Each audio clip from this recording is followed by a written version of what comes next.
Back in February of 2019, Michael Cohen testified on Capitol Hill, where he said he was ashamed he took part in, quote, concealing Mr. Trump's illicit acts rather than listening to my own conscience.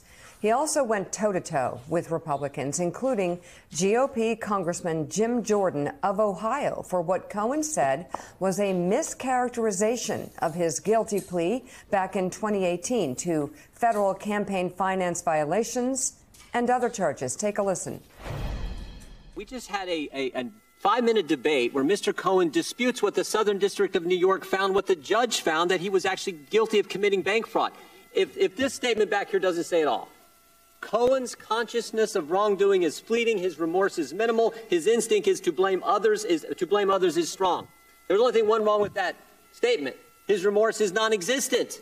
He just debated a member of Congress saying, I really didn't do anything wrong with the false bank things that I'm guilty of and going to prison for. Mr. Jordan, that's not what I said, and you know that that's not what I said. I said I pled guilty, and I take responsibility for my actions. Shame on you, Mr. Jordan. Mr. Chairman, not what I said. Mr. Chairman. That's not what I said. What I said is I took responsibility, and I take responsibility. What I was doing is explaining to the gentleman that his facts are inaccurate. I take responsibility for my mistakes. All right. I am remorseful, and I am going to prison. I will be away from my wife and family for years. So before you turn around and you cast more dispersion, please understand there are people watching you today that know me a whole lot, but I made mistakes. I own them.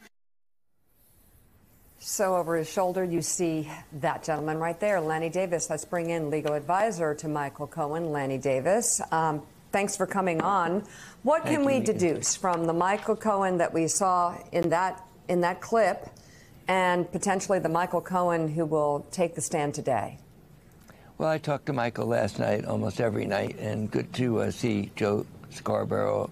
It was back in 1998 that we worked a little bit in the hallways of CNN around the problems that President Clinton faced, and he ultimately had to go public and express remorse. And Michael and I talked last night, and we recalled the journey that we've been on, Mika. In late June of 2018, before he went public, I asked him, how is anyone going to believe you after 10 years of lying for Donald Trump? And he said to me then, and he repeated in front of a national and international audience, live under oath, I'm ashamed of what I did. I have remorse for what I did, and I will take the consequences and go to prison for what I did. So you're going to hear that during today's and this week's testimony, that Michael Cohen owns what he did wrong and apologized and took the punishment by going to prison. But you're also going to see everything that Michael Cohen testifies to. After spending years with these prosecutors behind closed doors, Michael and me, everything will be corroborated by text messages, by documents, even by witnesses loyal to President Trump. That's why I believe this jury, despite the attacks and personal attacks on Michael, will believe Michael Cohen. So that's what I was going to ask you, is that obviously he can make that a very emotional display of being accountable and even paying for his crimes, but the defense will undermine his credibility as best they can because he has openly lied. So you're saying that there won't be anything that he says in court that isn't backed up by some sort of receipt? That's correct, but let me complete the sentence. He lied on behalf of and for the benefit of Donald Trump, and he owned those lies. He doesn't defend those lies. But you have to finish the sentence. I would also remind Lisa Rubin, who I greatly respect, that a great criminal defense lawyer has said, who's defending Michael, and a former member of the Southern District of New York, that when he was in court on the tax crimes, he was talking about the disproportionate criminalization for being forced to plead guilty, she said, because on a Friday night for the first time, he was threatened with an indictment of his wife unless he pled guilty and an indictment the following Monday. So she said that was a coerced situation. But he doesn't excuse himself. He went to prison for those crimes, and he served his time. But he'll turn to the jury, and he will say, I own those, and now I'm telling you the truth. And they're backed up by documents and by others. And it'll be up to the jury to decide the credibility. Personal attacks by Mr. Trump's lawyers were attempted in the trial before the Attorney General. Vicious cross-examination. And what did the judge end up concluding?